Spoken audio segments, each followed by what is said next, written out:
Hi, it's Jenny, and I am here to talk about the book that is perhaps the most influential in my entire career as a book coach, and that is The Creative Habit by Twyla Tharp.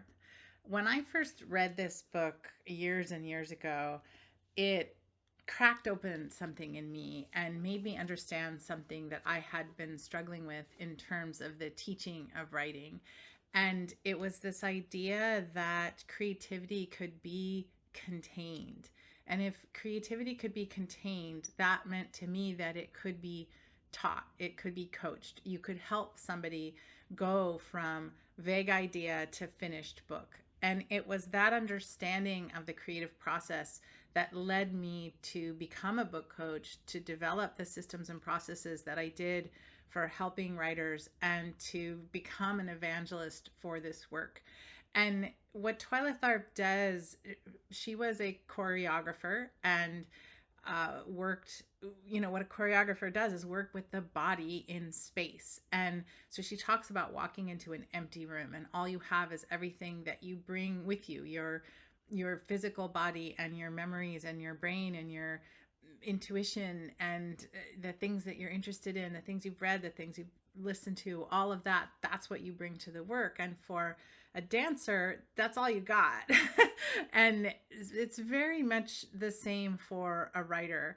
And Twyla Tharp talks about the habits that you can cultivate on your way to being better at walking into that empty room and being better at starting a project and better at finishing it and bringing it to life.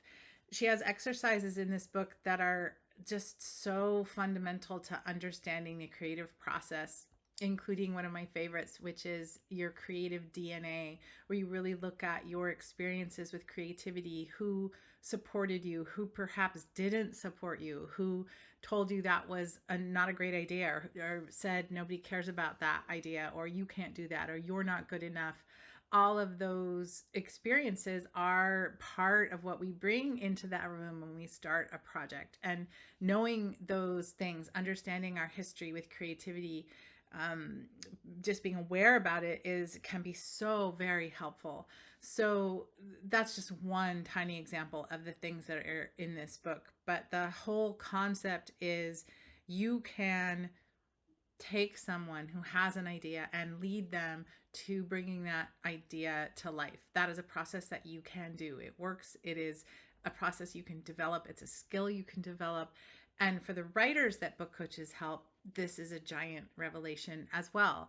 Whether or not a writer is going to work with a book coach, knowing the ideas in this book can help you to be better at the work your own self. So from the standpoint of being a writer, being a book coach, being a creative person, being in the business of inspiring other people to do creative work, there is no book that has been more important or influential to me. And this book, every time I'm asked for my favorite books or top 10 books or, any sort of process that's going to cull the books that, I would take to a desert island with me, this book makes the cut. It's that important to me and that influential to me, and I cannot recommend it more highly. My copy here is yellow, it's faded, it's full of underlines. I'm just paging through it here, and dog-eared pages, and I refer to it all the time and just recommend it so much if you are thinking about book coaching, thinking about writing, or doing anything in a creative space.